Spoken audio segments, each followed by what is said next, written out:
since we are recording, why don't we get it kicked off? Chad, I will kick it over to you. And again, monitoring the chat and Q&A, please ask questions as they come up, folks. Yeah. Hello, everybody. Welcome. Today we're just going to go over some pretty simple things where we're really going to look into, how to get to a 90% forecast and really the problems that are occurring in forecasting today, why it matters, and what we can really do. There's going to be some interesting data points. There's a really interesting report that BoostUp has actually published around forecasting and forecast maturity that I encourage you all to go take a look at. There's some great data points there, but I'm not going to belabor it too much. Let's dive in and let's start by introducing our panelists. We'll start with the bald guy on the far right. I know him, Chad Cameron. I run solution consulting here at BoostUp. I've been in the sales tech and sales ops tech space for about 10 years. So I have a lot of experience helping companies improve their sales processes, improve their forecasting processes, and really give them the data they need to run their businesses from the revenue side of the ledger. Jason, I'm going to kick it to you. Yeah, thanks, Chad. Hi, gang. This is Jason Bieber. I am the principal and founder at Kumonami. We do all manner of business technology and systems consulting, primarily for B2B SaaS companies, going from growth to scale.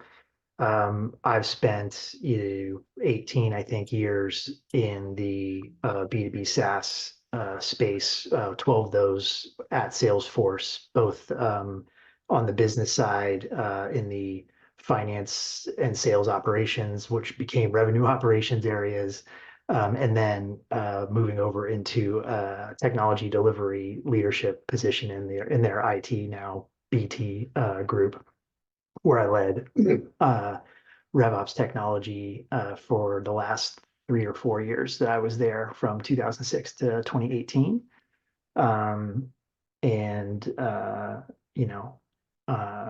I'm really excited to be a member of this community and glad to get to contribute and share with you all today. Camela. Thank you. If you don't recognize me, this is probably your first webinar with the RevOps Co-op. Welcome. Thank you for being here. My name is Camela Thompson. I am the head of marketing here, but I spent 15 years before this in RevOps in SaaS, from itty bitty startups all the way through acquisition and giant, like Fortune 100 companies. And I've spent time in marketing, sales, and customer success ops. So kind of RevOps before it was ever a thing. Glad to be here. Thank you. Awesome. And yeah, thank you all for letting a sales nerd crash your party. I do have to say that. Thank you very much. But let's dive in here and really get into the meat of this. And this is what we're going to cover today, right? We're going to start with the problem. I already mentioned this, the problem and why it matters. We're going to get into and briefly introduce you to, the forecast maturity framework we've developed by working with, hundreds and hundreds of people over the years. And of course, some 5 best-in-class principles that you can follow to improve what you're doing today. We'll have some really good discussion around that. And then there is an offer for you at the end. If you would like to take advantage of that, please feel free to reach out, and we'll of course do some Q&A, but let's dive in. So let's talk about the problem. And this is from the research, right? Sales teams are under 61% accuracy by week 8 on average, right? So we have made it 2 full months into the quarter, and we still are just barely cresting 50%. And that can be pretty scary. Matters for a few reasons, right? It's not just on the sales side where we're trying to hit a number. There are a lot of downstream implications here. And those downstream implications can be, can we hire the right people? Can we spend on more infrastructure?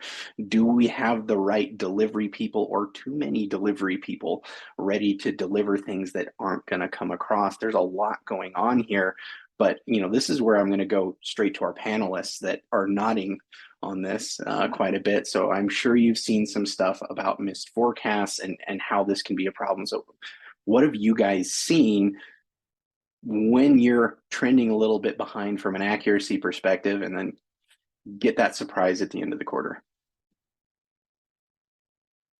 Yeah, I'll I was nodding violently there from personal experience, and it's primarily in the sort of downstream staffing, like you were talking about. Um, you want to be as close to the pin as possible. Being short is not good, but also overachieving can be almost worse in some ways. And so that took me, just my years at Salesforce, like getting to understand the importance of the accuracy and that what's at stake when you're not. That people that have nothing to do with the marketing and sales, pipeline, definition end up having to deal with the consequences of it. So that's where that heavy nod comes from. Thank you for acknowledging. Yeah, yeah. And I would add that it impacts sales leadership as well, because if they're way off, they're more likely to be fired, because one of the biggest values they bring to the organization is predictable forecasting for exactly the reasons you just mentioned, staffing. But it's also, there are upstream impacts too. If we think we're just nailing it, marketing's less likely to take feedback. They're less likely to update their messaging, and they're less likely to check in with everyone to see if everything's hitting. So it really impacts the entire go-to-market team and more. And I see we have a question. How is accuracy defined here? More than X% off from the sales forecast? From the sales forecast, yes, from your revenue forecast, and it may not just be a true sales forecast we're talking about here, right? There's also forecasting that happens on the renewal side of the business or the churn side of the business and other things there. So we're looking at more holistically your revenue forecast, not necessarily just limited to sales teams. This data, though, sales forecast, yeah, it's typically a bookings or billings forecast, depending on how you're doing it on that revenue gain side of the ledger. Sales teams aren't the best, but let's get into a couple of things about this that are we've found through our research and working with a lot of customers. We've put together this framework, and again, this is not us just putting our finger to the wind. This is things that we've discovered and worked on with the customers that we're helping kind of mature and increase the accuracy of their forecast and pipeline management processes, whether, again, it's on the sales side or whether it's on the renewal side or the churn side. Sales just tends to be the ones that are a little bit behind when it comes to forecast accuracy. But essentially what we have here is this rubric or framework we've developed that tends to be true, at least for the customers that we've talked to. There's a few different categories we look at maturity on, and they always run from stage 1 to stage 5, whether it's your organizational maturity, or your process maturity, or the metrics you're even leveraging to kind of understand where we should land there. And of course, tools you're using, everything from spreadsheets to AI. There are a lot of things there. It's not a linear process. You're not going to be stage 1 and everything and then move through to 2, 3, 4, and 5. What we tend to see is people kind of scattered across the map. And then it's how do we get you from, the stage you're in, whether it be 1, 3, 4, 1, right? How do we get you moving up that to be much, much more predictive? Because the benchmarks we've seen have been very, very consistent across all of the companies we've kind of run through this. And again, there's a little bit of an offer if you'd like to understand, or if you have an idea where you are and you'd like us to kind of look at it for you in a little bit more in-depth manner, we're happy to do that for you. But out of this maturity framework comes some best practices, and that's what you guys all came here to see, is where do we go from here? And I think it all starts with one thing, and it's turning the lights on. How do we gain visibility? Because you can't manage what you can't measure. And here are kind of 3 good bullet points that we've seen to help people increase the visibility around the data they're leveraging to forecast. And I think everyone in RevOps is going to love this first one. It's lose the spreadsheets. Right? We need to get out of those spreadsheets because they're inaccurate inherently. It's old data. People change them, have their own secret sauce, and it really causes a lot of issues when it comes to, enabling best practices or kind of streamlining that process and really seeing where you are in the process, right? You can't manage what you can't measure, and it's all about losing those spreadsheets. And I don't know if Jason or Kamala, if you've got, or excuse me, I'm losing my voice here. I don't know if you've seen any crazy things there, but we'll definitely want to talk a little bit about that. And number two, it's all about getting beyond the opportunities, right? We talked about a sales forecast. That's where salespeople typically look is, hey, let me look at my opportunities and I'm going to hold my finger to the wind based on my pipeline. But you need more data than that to be accurate. You're going to need to understand the leading indicators, your KPIs and activities. You're going to need to understand historical trends. Maybe you need to look at product data. You know, if you're doing more of a consumption forecast or something that like that is going to influence where you are. Is my usage trending up? Is my usage trending down? I need to look at my account data to understand, hey, am I going to generate more opportunities between the today and the end of the quarter? There's a lot more you need to understand. And here in a second, you know, we'll hear from our panelists there. And the third is you need to build a process. And when I say build a process around visibility, you need to define what good analysis looks like, right? You can't just say, give me a number. You need to have an opinion on how your salespeople should come up with that number. That way, not everyone's not singing from their own sheet of music, right? You need to give them the tools to do this effectively. And it starts with building that process and defining what they should be looking at. But to the panel, looking at these 3 data points, you know, what could you say about, you know, 1, 2, or 3? You can pick a couple of them. It's all up to you. I'm gonna risk getting on my soapbox, and Chad, I may put you in the hot seat just a little bit, but it's well intended. So on the spreadsheet side, so there's a couple things going on here that I think we need to name and acknowledge. One of which is RevOps needs to understand the ramifications of bad forecasts, exactly what we were just talking about, the impacts on headcount, the strain on CS, lack of coordination amongst teams. Saying that and not getting defensive about how we built our systems and how unusable the sales team may see them.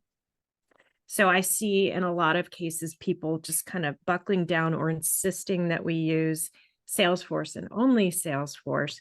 As long as the data is getting in the right system, I don't really care what they use, as long as they like using it.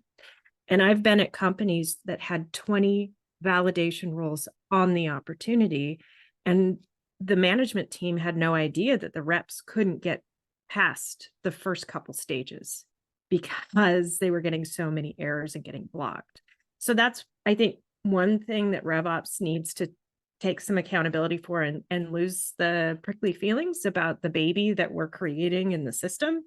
It's not our baby. It can be ugly. It doesn't matter. We just need to be honest about it. The other piece here, Chad, that I'm going to bring you in a bit. So sometimes when you have a very new sales manager, the optimism that they had as a sales rep carries into their forecasting, and they don't necessarily know how to coach people when it comes to, here's what happens when your forecast is inaccurate, and here's why you should put deals in. I know you don't want to be bugged, Mr. Sales or Miss Sales Rep. If we see a deal and we ask all these questions, it's going to annoy you. I understand that, but you need to put them in the system. Chad, how have you coached sales managers to kind of overcome this hurdle early in their careers? Yeah, kind of the looking at the world through rose-colored glasses, like, oh yeah, we're definitely going to get this across the line. So, you know, my biggest thing is saying, it'll come out a little bit later. I definitely have some points around more specific deal reviews that we'll talk about in a bit. But one of my former sales leaders, the biggest question he told me to ask when looking at deals or a forecast, or when I come up with a number, is why will this fail? Right? So if I come up with a number, I need to say, why is it wrong first? That's the first question you need to ask yourself. And if you were really earnest in asking that question and then do the deep dive to understand, hey, I'm calling this $1 million deal in, is it going to fail? Is it going to get it to that point where I need it to, or what will stop it? And then take action to do something about it. Very similar with the forecast. Where am I wrong, right? And looking at it through that lens, you really quickly, if you can step back and take the ego out of it, you find the problems that you didn't see the first time around, and you're able to kind of really dig in. So one of the big pieces I think of that is into number two. There's actually a question that came in I saw around, hey, what data points should we be inspecting? And I think that really ties into it, right? Opportunities are a big piece of the puzzle, but they're one piece of the puzzle. There's a layer under the opportunity, and then there's layers above the opportunity that we need to understand. So one of the things underneath the opportunity I like to look at, and I'm a big stickler for because I'm kind of a data science nerd, is I want to understand the behavior that's happening in the opportunity, both from the buyer and the seller side, as well as how is that opportunity behaving or trending when compared to things that we've won or lost in the past. So that's where I go deeper. Where I go higher level, I want to look at my team's overall performance historically, or maybe a segment of the business's overall performance historically. If I'm at day 15 of a quarter and I see that somebody's called a number that is, $3 million over what we've booked, so far with 15 days left, and I look historically and I see historically, well, with 15 days left, this team only pulls in $250,000. Do they have this pipeline to support it? Yay or nay? Is my coverage right? Is my coverage right for this point in the quarter, right? Those are the types of things I want to look at to say, hey, do I call BS on the number or not? I don't know, Jason, what your thoughts are.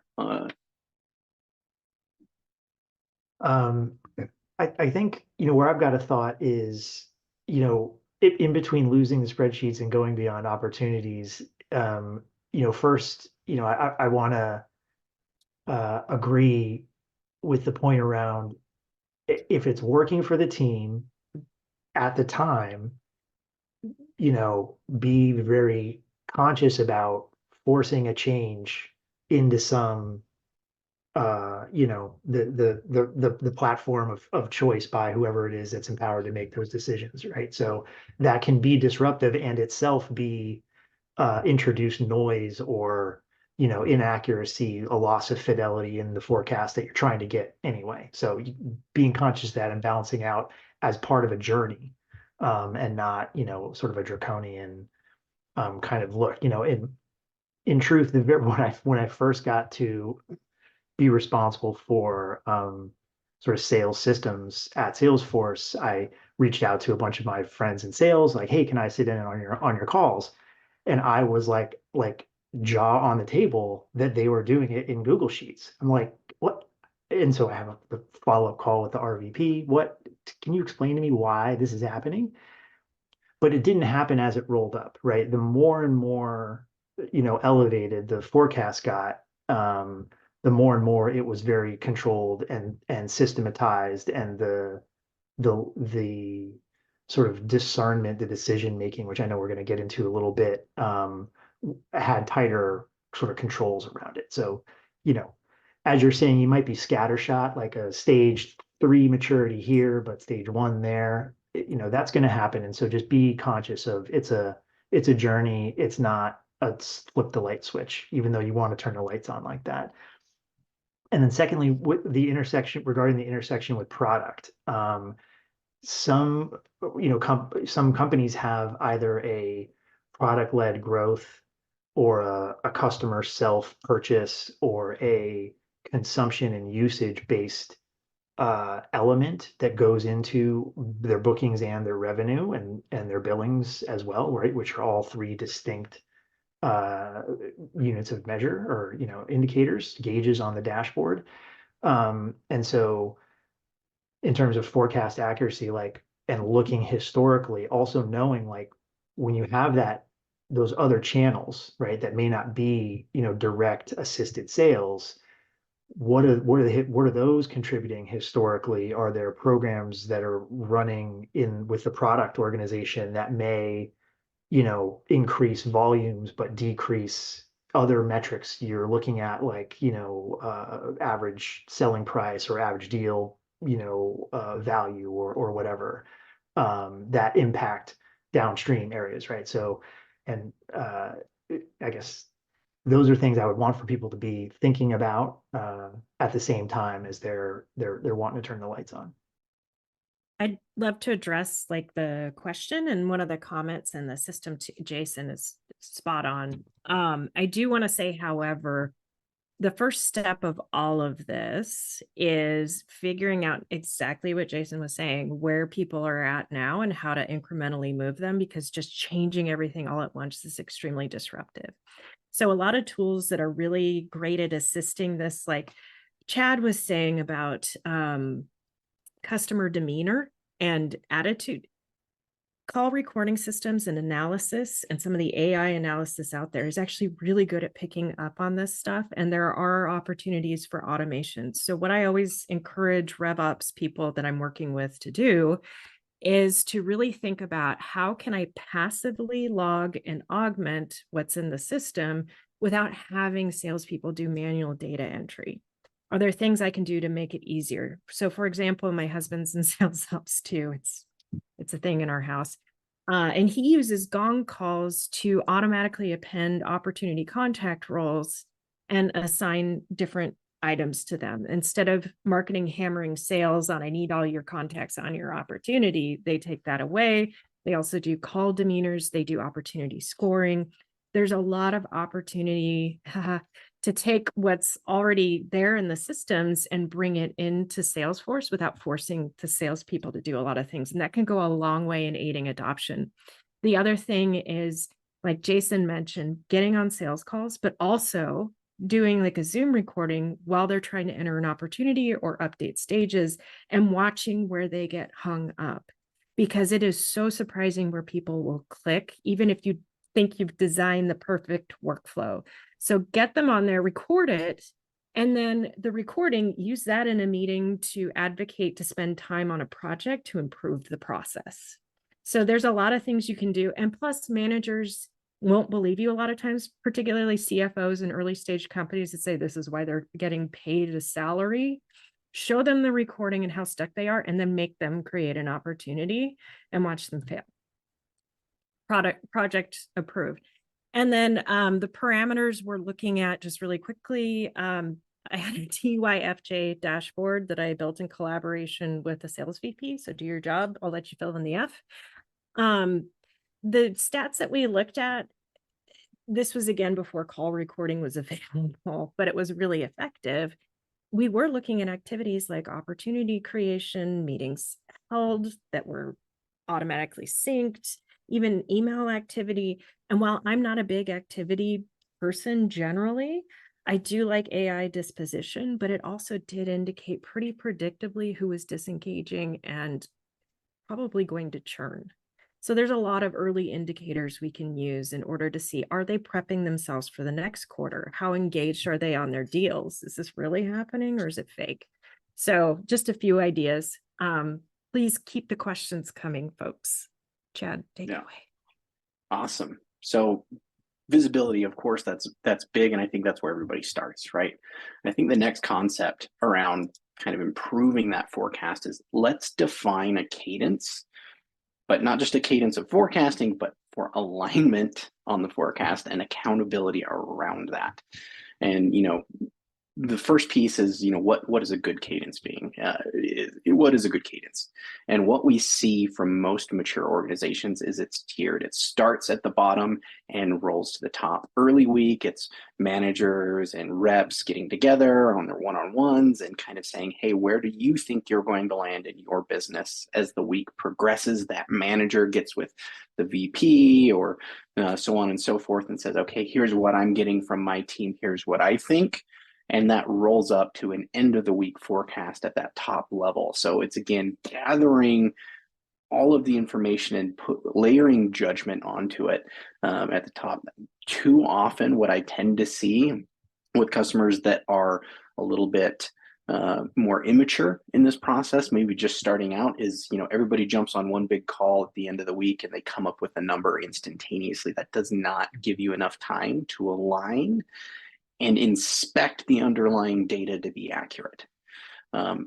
Second piece, of course, is accountability. And when we say accountability, it's do your job in the process itself, right? If we're going back to build a process, do what you are supposed to do for the forecast, right? Give your judgment, understand what your role is in that process, and handle it. That means not missing your call.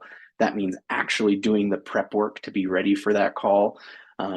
Based on, stage of deal or stage of forecast, you need to understand where you are. And then the last piece, of course, is alignment. And this is around those forecast disciplines. And again, going back to what we talked about, visibility, let's define a process, right? Are we all aligned on the process and using those best practices? Doing the deal inspection? Are we looking at the same metrics? Are we doing the right things? So we're not just putting our finger to the wind. And you need to get buy-in on that, which is good. Again, don't force it down their throats, to Jason's point, but let's talk about why these best practices matter to them, so we can be as accurate as possible. And back to the panel, thinking about alignment, what have you seen in your businesses that you've been a part of, or kind of forecast processes you've been a part of? Yeah, one area that when you were just speaking resonated back from my memory is it's a couple of things. The cadence, right? So having a cascade or sort of escalating cascade, I'm not sure what there's a word that I can't think of for that, but bottoms up, that happens in a fixed time sequence, that everybody can plan around, right? I think that I've seen be the only way to do, forecasting at scale effectively. If you're in an organization where everybody can fit in a room, then maybe that works just like spreadsheets, for a bit. But to get to the level of maturity where you've got a machine that's predictable and accurate, you've got to have all the parts tuned to sort of hand off to each other in a predictable way that all of the other components trust is going to happen, so that you've got efficiency, right? So that you don't have to do unnecessary inspection or challenging or things like that. One other thing I think that's important about, again, that theme of adoption and getting buy-in, is allowing a lane for exploration, for trying different things, for evolution. Like you want to have a guide, guardrails, but you also need off ramps and on ramps every once in a while too.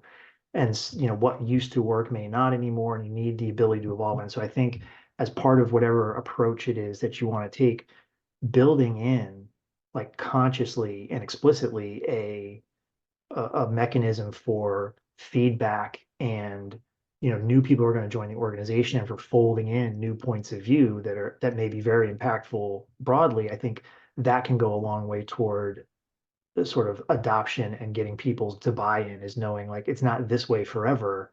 We're going to all line up at the start line together and start, but the course isn't set. We get to help define the course with each other along the way. I hope I don't sound like a broken record. Systems and data are so critical, but the only way you get those accurately tuned is by figuring out how to align yourselves as an ally to the sales organization, and then separately how to do that with the VP of sales. So for me, that was making it extremely clear. I have no ownership over how things are set up today. I want you to succeed. How can we do that? So like Jason was saying, really creating that space to explore and figure out, how can I make this better? And then on the sales VP side, a lot of the observations on both process and how that was going, and then also that in the data, what I was seeing with salespeople, I didn't air that in front of everybody. And I didn't tell the sales manager if I got feedback who it was from. I created a very safe space for people to air stuff. And I wouldn't say who that was because I wanted them to feel safe giving me feedback. And I wanted the manager to understand, like, this is coming from a third party, but I need to keep this relationship with the sales team. I can't tell you exactly who it's coming from. But going to the sales manager and saying, here are the things I'm seeing in the data. Can you explain to me why this might be happening? Instead of airing it in front of everybody, went a long way in building trust with that sales manager, because rightfully so, they're really protective of their people. And they want to make sure that they can focus on selling rather than having to sit on calls and go through system walkthroughs, which is sometimes a necessity. So Chad, I would love to get your perspective on how RevOps can build that kind of trust when it comes to forecasting, when it's really your thing, but we're seeing things. Yeah, being on that sales side of the ledger, right? You have to interact with salespeople like you're trying to sell them something. So it's gonna be a give and a get, right? Hey, they have a complaint, right? They have something that they need from you. Let's get something back from them. And same idea. If you want something from them, you're going to have to give them something to be happy about if you want them to align or whatever. So going, like, if I were to go and do accountability, like, one of the big pieces that I see, again, as we first start with organizations, is just being accountable around the data that's in Salesforce. And I think you gave me a great example, right? Hey, I need this data in Salesforce and it's not getting in there. So how about, to do that, I'm going to give you something to make your life easier, to get the right data in there so you can get me the data that I need. And that is like building that trust and that kind of partnership with that give and get, because that's how your sellers are dealing with their customers if they're doing a good job, right? Is they're going to give them some data, some information, a new product, something to help their business. And in return, well, they're salespeople, they get paid. So, use that same concept internally, right? Because that's how salespeople's minds work, whether it's a line level seller or whether it's a leader. Use that give and get to your advantage. All right, well, let's jump into our next principle. And the next one is something that I am very passionate about, because as a solution consulting leader, I am in deals all the time. So I need to understand, is this deal real or are we wasting our time? And if we can get deals clean, again, the data input to our forecast is a lot better. And there's a great write-up in that forecast maturity report around some example questions and things you can look at, but I want to keep it as stupid simple as possible. I want to ask what, who, and when. So on the what, it's what have we done? What needs to be done? What has the customer done? What does the customer still need to do to get this deal across the line? And what is missing? What have we not thought about? Going back to that, how will this fail concept? Those are the questions I like to ask. Around who, it's who is involved on our end, who is not involved that should be. On the customer side, who is currently involved, who else should be involved, right? And I think there's kind of another underlying question with the who, and it's, almost how do we get them involved, or why should they be involved, that we need to make sure that we're asking. And then, of course, the big one is when, and this is the one that's really going to affect your forecast. If we know what needs to be done and who is involved, when is that happening? And does that process that we've lined out for the buyer, doesn't line up with the when of close date, right? So this is, again, looking into, hey, how does this plan fail?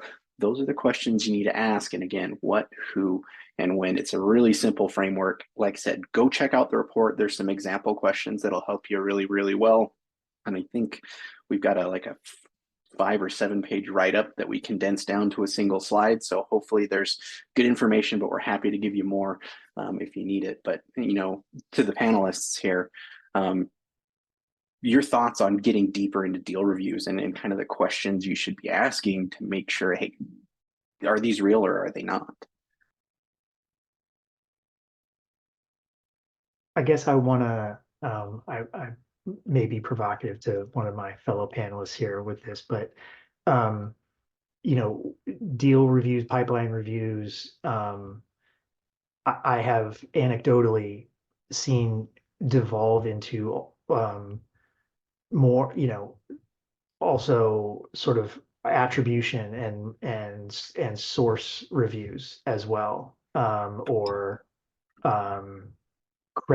crediting, splitting reviews, and I just want to caution folks that there's a time for that, right? There's a time for that, but when you're trying to get your forecast accurate is probably not the best time for that. And so I guess we talked about it or sort of teased around it a little bit earlier, but being intentional about what information you require at the various stages in the pipeline, because this sort of focus that Chad's bringing to us is really about what's it take to get this prospect into the customer column, and the focus on that I think is really important, and you can see that and as all these questions in the way that they're oriented, because they're less about what are the operational teams downstream going to need, what are the providing teams upstream going to need, but where are the hitches, where are the sticking points that we might have in the funnel somewhere. I think that's, I guess, the character I want to bring to this is, be intentional about what you're inspecting and when you're doing it. That's it. Jason, you're going to be so shocked as a marketer. I 100% agree with you, and I don't want to distract sales from selling. So yeah, I totally agree. Totally agree. But what I would add, I thought I would get you. I thought I would get you. No, not this time. Soon. Apologize for the ringing in the background. But what I want to tell people is that RevOps,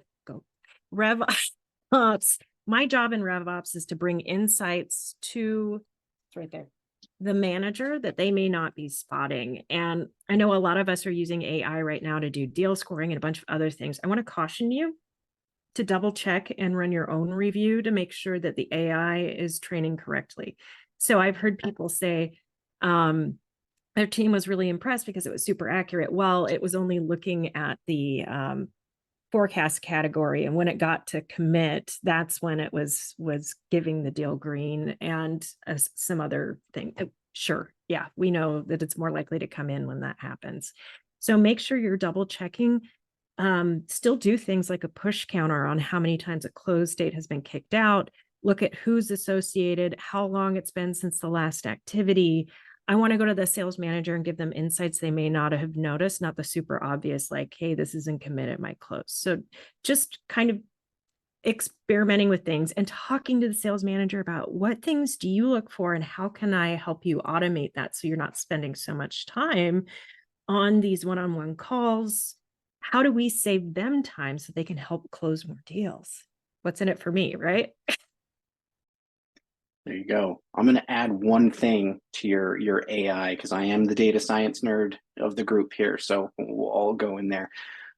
One thing that, if I look at a seller that isn't successful, it's typically because he's not listening to the customer, right? Especially when it comes to forecasting. Oh, I'm going to close this at the end of the quarter. The customer gets a vote, and by the way, their vote comes with a checkbook. So, if they're not going to buy at the end of the quarter, they're not. Very similarly, if you are going to be leveraging AI to understand your deals, make sure that AI tool, whatever it is, listens to the customer, right? It's not just about your CRM data. It's about how those customers are interacting with your sellers and what is underneath that. And those have been the most predictive AI tools I've seen are the ones that can also listen to the customer. So one point of caution there. Absolutely. And to nerd out with you on the data side, it's also about minimum viable data sets and the kind of information you're looking. So if it's only looking at CRM and opportunities, your data pool is much smaller. So if you can get it hooked up to call dispositions, that sort of thing, the data pool expands and your chances of accuracy are much higher. Nerd. There it is. As long as I'm not the only one. As long as I'm not the only one. Okay. So kind of last principle we're going to, or I guess second to last principle we're going to cover here, right? How do we apply multiple vectors for triangulation? And this is, again, where we get into not just the kind of underlying data of the forecast, but kind of that higher level view or kind of above the forecast. You have your human judgment. You're getting that from your people as you're rolling up that forecast. But we need to check that against historical performance. We also, technology exists now, so why not let AI help us forecast as well, and not take that as a crystal ball and an end all be all, but an input, as we call that number, at the next level. Being able to not just kind of inspect underlying data, but being able to say, hey, I'm going to have my judgment, but what does maybe linear math from historical performance look like? Everyone's probably doing some type of linear weighted forecast in the ops world. And if you're not, I'm essentially saying, hey, how much time do I have left? What do I typically convert in different stages or forecast categories or whatever to kind of give me a mathematical judgment? And then AI is a great tool. It will look at things you wouldn't even think to look at and come up with a number. Use multiple points of view. That's the big thing there. And I'll kick it to the panelists here. When you're looking at triangulating, what are the things that you're going to look at? Not just the underlying data, but kind of that top, kind of outlooking in view to kind of figure out, hey, are these numbers I'm getting correct, and what should my call be? I think the so let's see. Historical performance, the point that Camela shared earlier around opportunities getting kicked to the next period, right? I think that one I've seen probably have the biggest impact on accuracy. And that's true. And again, from my point of view, is sort of not just in the RevOps world, but kind of, enterprise systems. That's a challenge for every function, right? This hire got kicked out for budget or for whatever, right? Or as a product team, this feature couldn't get delivered, so we got to kick it to the next release. That sort of ability, that capability that the company has to measure, we planned for this date and it got moved this number of times, this many days, is a really important historical look at how to apply judgment to the forecast. So I think that that dimension, I think, is really important to bring in. I guess one other that this is probably my juiciest little bit. I do remember this very distinctly. At Salesforce and within Salesforce, there are forecast categories, and there's one that was introduced recently, right? And I don't know how many people have heard of or used the most likely forecast category. That's a direct from Brian Millham when he was one of the first 10 people at Salesforce. He didn't like that there wasn't anything between best case and commit, and so he made a most likely. It got sort of hard set into Salesforce's internal Salesforce org, and it's been a factor in their internal forecasting since the beginning. And I've spent plenty of quarter ends in his office, like seeing him with his ledger calculate out the probabilities with that extra category. And so I think, and again, going back to that, allow a lane for change and innovation. This was something that was different about Salesforce's internal selling metrics, is that extra category that provided that extra fidelity on probability, which controlled their forecast amounts in a different, novel way than anywhere else. Now in order to get the sales team out of that old ancient org and into a new one, they had to build it into the product. And so now everybody gets an ability to take advantage of that. So I guess, you never know where the sort of external or novel input is going to make an impact. And it absolutely did in this case for that organization. And so know what's going to really be a differentiator for you, because it may be worth investing in something that truly doesn't exist in the market, maybe.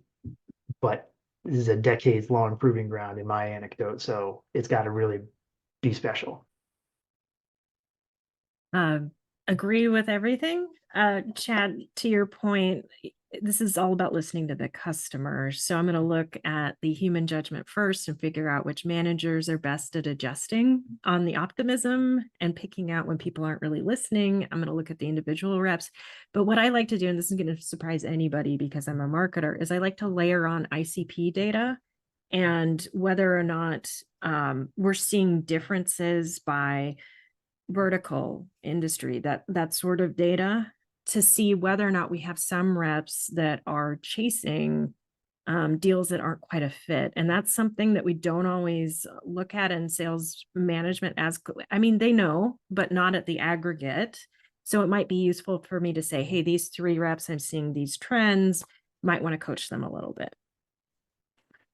That's a really, really good call out, right? Is looking at, the underlying data from an ICP perspective. And then again, looping in historical performance, you can compare that to, hey, how successful historically are we with those types of customers? Or even from the human judgment perspective, like, does this guy typically over forecast? Does he typically under forecast? And how do I use that to layer in my judgment? So yeah, there's all valid. And yeah, Jason, you kind of gave me some Org 62 nightmares there for a second, but Shoot. Shoot. I forgot you had that. Yeah. But there it was. But last thing we'll go over here, right? 6 KPIs to benchmark and improve. Like, there are 6 here. Go ahead and I'll give you kind of weighted pipeline targets, like current quarter against historicals, historical accuracy. We talked about that, of all of your people. Stage conversion, that was a really key one that was mentioned earlier today. Pipeline gap coverage for current and next quarter. Are we heavy this quarter? Are we light next quarter? Is it vice versa? Those are things we tend to want to look at, as well as your pacing for pipeline creation, and then deal risk assessment, or kind of that underlying thing. These are kind of KPIs we should look at, and not just look at them, but benchmark them. And what I mean by that is, where am I today? And then what does good look like? We don't want to necessarily get into all of these right here. I'll leave this up on the screen, but if we as the panel could take the top 3 here and look at kind of some of those things that I heard everybody kind of stand on a soapbox that tend to be right at the top of the page here. What are your thoughts around how you could benchmark, or what good looks like, from pacing against weighted targets, or pacing against your historicals, accuracy on committed pipeline, or accuracy on forecasts historically, and then of course our stage conversion. They're kind of all intertwined in some way. So I'd love to hear your thoughts on kind of what you've done to look at these and then maybe benchmark and improve them. I'll follow you on this one. Okay, so the easy answer here is get a tool that does it for you. The harder answer, which I've done several times, is stamp the stages, work with your departments to figure out, do we just stamp it the first time? Do we delete it when the manager corrects and move the stages back, so that you have everything on a single object? Because it's much more difficult to use the opportunity history reporting to figure this all out. It's a lot of data. The other hard way that I've done is CDPs or data warehouses. I'm also a data nerd, NoSQL. It's something that I can go to if my company's being cheap and won't let me hit the easy button and do the plugin tool. But those are 3 options that I have done myself. Jason, do you want to go ahead? Yeah, I mean, specifically on the funnel stage probability, and the sort of changes to the close date, right? Keeping either, history tracking, stamping, I guess it depends on, how volatile or how long your sort of sales cycle is, as to how much that can move. So, tune those to your to your taste. But that I think, again, like looking for the things that are probably the most accessible, but have the biggest impact that I've seen, that just getting awareness, getting visibility to that, getting alignment to the impact that it's having, and then matrixing in what are the contributors to it, and organizationally, how can we solve them? That I think is what I've seen have the biggest impact on forecast accuracy. Is just that's, how much choking in the funnel is there, and where is it, and getting that sort of massage through. No, I really like both of those points. I think get a tool, right? Let's save our effort, right? Because I don't like writing SQL queries, so I mean, you're one better than me there. But get a tool to do it, and there are a litany of tools out there, right? I have my biased opinion, of course, but you can get any litany of tools that can, help you with a lot of these things. I agree that stage conversion rates and kind of understanding where you are and where the problems are probably will have the biggest impact in increasing your revenue and your throughput. I think the other thing that's really key with this, though, is you need to start measuring it, right? And measure it granularly, because if you can measure it granularly, you now have some levers you can pull to improve things. You also, from like a forecast perspective, if somebody is undercommitted or overcommitted, you know where to look to get them to take action to either get to that number or improve that number. Hey, I know historically this has happened, and if we look at maybe these 3 or 4 deals, we could probably get you to a better number, or we can get you to that forecast because here's the data. You just need to execute. So really cool things. I promise I am not selling a specific tool, but I will just add in from a change management perspective that having a tool that natively plugs in, that has worked with a lot of customers, that knows the industry best practices, will save you a lot of time, particularly if you don't own and control the database you're working with. So if it's usually centralized in IT, a major change happens, could take 3 weeks to a couple months. So that's, just think through, do I want to spend all the time in spreadsheets? Do I have budget? Although I am a CDP fan, it's only if my team can own it and I have the right skill set to support it. I like writing SQL queries, but I know efficiency gains when I see them. And a lot of times a tool that's purpose-built for this can save you time. And I'm not plugging anything, I promise. It's just my truth. Awesome. So we've covered our principles, our 5 principles. Again, to kind of review them, it was all about visibility, right? It was kind of cadence, alignment, and accountability. Then we transitioned into deal reviews and how we can improve those. We went again about applying those triangulation vectors, or hey, look at more than just that bottoms up roll up and the underlying data, take that top down approach as well. And then of course, let's measure and improve on some benchmarks. And these are some really good ones that have worked well for the customers that we've worked with. That brings us to the last kind of piece of the puzzle is, if you guys want to understand where you are from a maturity perspective in your forecast, or you want to find a way where you can be a little bit more accurate earlier in the quarter, no one's impressed if you can call a 90% number on day 89, you need to do it in like week 3 or 4. That's what I say. We can do something like this. This is actually an example from a customer of ours where we've kind of heat mapped where they are, where they're kind of partially there, well, they're fully there, and where they're not there at all, to kind of give us an idea of, through that rubric, where we can help them improve. And we use this as a map to really increase their accuracy and move them from one stage to another. So again, if you want us to do something like this for you guys, feel free to reach out. We're happy to take a look at the data you guys have, look at your process, look at your organization, and help you improve. So please don't hesitate to reach out. We're more than happy to help you wherever we can.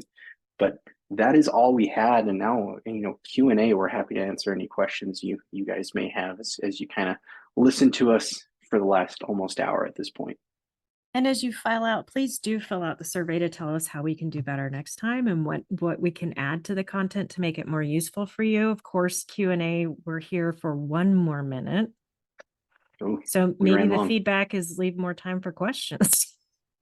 That's my fault. I talk too much. I'm sorry. I think we're all guilty of that. It's okay.